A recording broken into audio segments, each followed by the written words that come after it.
Hello my dear students, welcome back. आप जितने ही बच्चे इस क्लास से जुड़ चुके हैं, मैं आप लोगों का बहुत बहुत स्वागत करता हूं।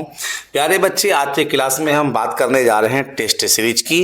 तो आज से जो क्लास शुरू हो रहा है वो हो रहा है एक तरह का टेस्ट सीरीज, जिसमें हम आज पहला टेस्ट सीरीज ले रहे हैं।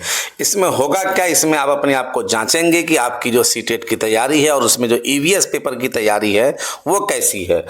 आज जैसे कि मैं 15 क्वेश्चन लूंगा, अगर आपका 15 में से 15 सही होता है या कम से कम 12 सही हो जाता है तो इससे ये पता चलेगा कि आपकी जो सीटेट की तैयारी है वो बहुत बेहतर है।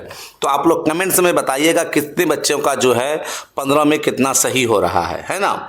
तो आइए बिना डिले किए क्लास की शुरुआत करते हैं और आपके स्क्रीन पर जो सबसे पहला क्वेश्चन है उसको देख लेते हैं।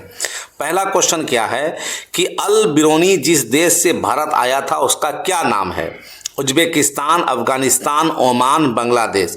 तो आप सबको पता है कि इसका सही जवाब है उज्बेकिस्तान, यानी ए नंबर जो है सही है।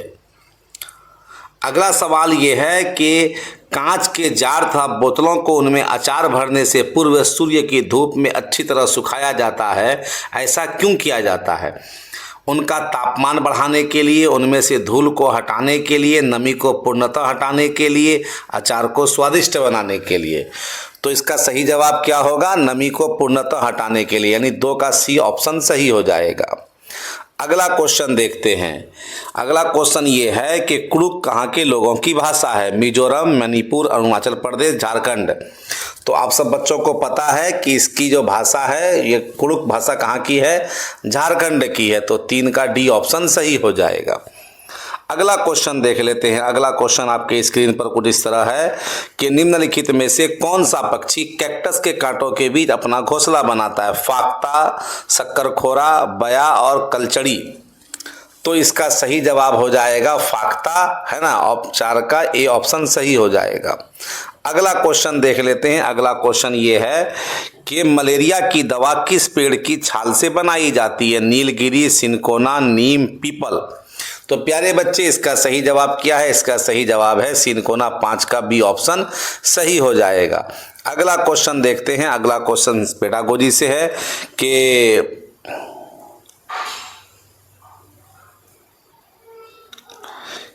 पर्यावरण अध्ययन की कक्षा में अवधारणाओं को स्पष्ट करने के लिए कविता और कहानी कथन का प्रयोग करना किसमें मदद करता है? पाठ को आनंददायक और रोचक बनाने में, स्थानीय और वैश्विक स्तर पर संसार की प्रकृति को खोजने और कल्पना करने की योग्यता का विकास करने में, शिक्षार्थियों में भाषा और सांस्कृतिक विविधता को ध्यान में रखने में, और आगे ऑप्शन है कि सही दिशा में शिक्षार्थियों की ऊर्जा का सरणीकरण करने में। तो इसका सही जवाब क्या होता है? कविता पाठ वगैरह करने का कारण मतलब जो किया जाता है वो है स्थानीय एवं वैश्विक स्तर पर संसार की प्रकृति को खोजने और कल्पना करने की योग्यता का विकास करने में, यानी बी ऑप्शन सही हो जाएगा। अगला क्वेश्चन देखते हैं। अगला क्वेश्चन ये है कि प्राथमिक स्तर पर ईवीएस की पाठ्यपुस्तक में निम्नलिखित में से कौन सी विशेषता नहीं होनी चाहिए? यह शिक्षार्थियों की वैविध्यपूर्ण पृष्ठभूमि, यानी अलग अलग पृष्ठभूमि की आवश्यकताओं को पूरी करती है। यह वास्तविक कहानियों और घटनाओं को शामिल करती है। यह अमूर्त अवधारणाओं की परिभाषाओं और स्पष्टीकरण पर ध्यान केंद्रित करती है। और एक ऑप्शन ये है कि यह प्राकृतिक और समाज सांस्कृतिक परिवेश को एकीकृत तरीके से प्रस्तुत करती है। अगर आपने ईवीएस के कॉन्सेप्ट को समझा होगा तो आपको पता है कि इसमें अलग अलग पृष्ठभूमि की आवश्यकताओं को शामिल किया जाता है, इसमें वास्तविक कहानी और घटनाओं को शामिल किया जाता है, इसमें अमूर्त अवधारणा और परिभाषाओं का स्पष्टीकरण ये प्राथमिक स्तर पर शामिल नहीं किया जाता है। इसका मतलब ये नहीं होगा। बाकी प्राकृतिक और समाज सांस्कृतिक परिवेश की एकीकृत तरीके से प्रस्तुत करते हैं। बिल्कुल, ये तो एक इंटीग्रेटेड सब्जेक्ट के रूप में है ही। तो इसका सही जवाब सी हो जाएगा, ये नहीं होना चाहिए। अगला क्वेश्चन देख लेते हैं। अगला क्वेश्चन ये है कि एक शिक्षक पानी की बचत पर चर्चा करते हुए छात्रों से उनके दैनिक जीवन के अनुभव पूछता है। शिक्षक का मुख्य उद्देश्य क्या है? कक्षा में अनुशासन बनाए रखना, छात्रों के व्यवहारिक अनुभवों को विषय वस्तु से जोड़ना, छात्रों की बोलने की कला पर परीक्षण करना, समय व्यतीत करना। तो आपको पता है कि कोई भी अगर चीज़ों पे चर्चा होती है क्लास में, तो उसका उद्देश्य होता है छात्रों के व्यवहारिक अनुभवों को विषय वस्तु से जोड़ना, यानी कि बी ऑप्शन सही हो जाएगा। अगला क्वेश्चन देख लेते हैं। अगला क्वेश्चन ये है कि अमृता की कहानी के अनुसार खिजड़ी के पेड़ मुख्य रूप से किस क्षेत्र में पाए जाते हैं? पहाड़ी क्षेत्रों में, तटीय यानी समुद्री तटीय क्षेत्रों में, रेगिस्तानी क्षेत्रों में, या फिर डी ऑप्शन है कि अत्यधिक वर्षा वाले क्षेत्रों में। तो इसका सही जवाब हो जाएगा रेगिस्तानी क्षेत्रों में, यानी सी ऑप्शन सही हो जाएगा। अगला क्वेश्चन देखते हैं। अगला क्वेश्चन क्या है? अगला क्वेश्चन ये है कि कौन सा पक्षी अपना घोंसला अलमारी के ऊपर, आईने के पीछे या घर की दीवारों की दीवार में बनाता है?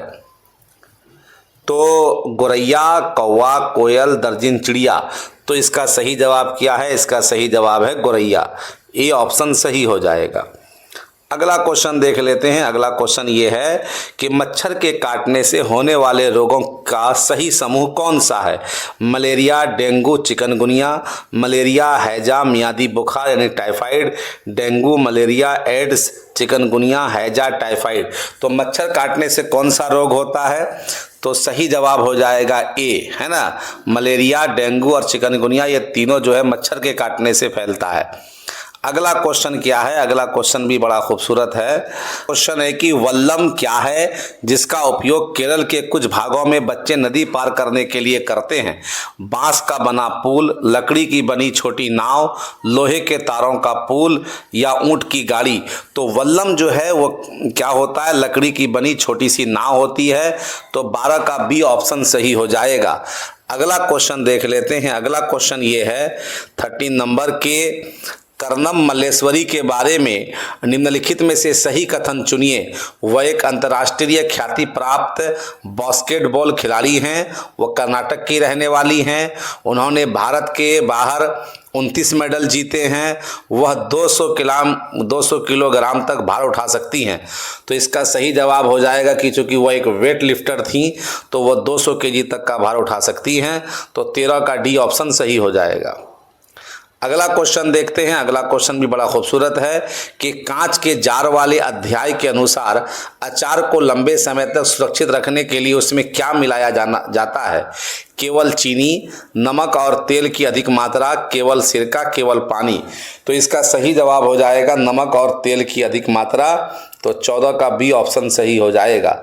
अगला क्वेश्चन देखते हैं। अगला क्वेश्चन ये है कि रोनाल्ड रॉस को 1902 में चिकित्सा के क्षेत्र में नोबेल पुरस्कार किस खोज के लिए मिला था? कि मलेरिया मच्छर के काटने से फैलता है, चिकनगुनिया वायरस से फैलता है, हैजा दूषित पानी से होता है, डेंगू मक्खियों से फैलता है। तो रोनाल्ड रॉस को 1902 में जो नोबेल प्राइज़ मिला था वो किसकी खोज के लिए मिला था? कि मलेरिया जो है मच्छर के काटने से होता है। तो 15 का ए ऑप्शन सही हो जाएगा। प्यारे बच्चे, इससे आगे और भी मेरे पास क्वेश्चन हैं, लेकिन मैं इतना तक ही रखना चाहूँगा। और आप लोगों को क्लास कैसा लगा कमेंट्स करके ज़रूर बताइएगा। तो आज के क्लास में जो टेस्ट सीरीज मेरा 1 था, इतना ही रखते हैं। सॉरी, एक था, ए नहीं था। इसी तरीके से आप लोगों का क्लास कंटिन्यू होता रहेगा। आज के क्लास में इतना ही। तो थैंक यू सो मच। जय हिंद, जय भारत।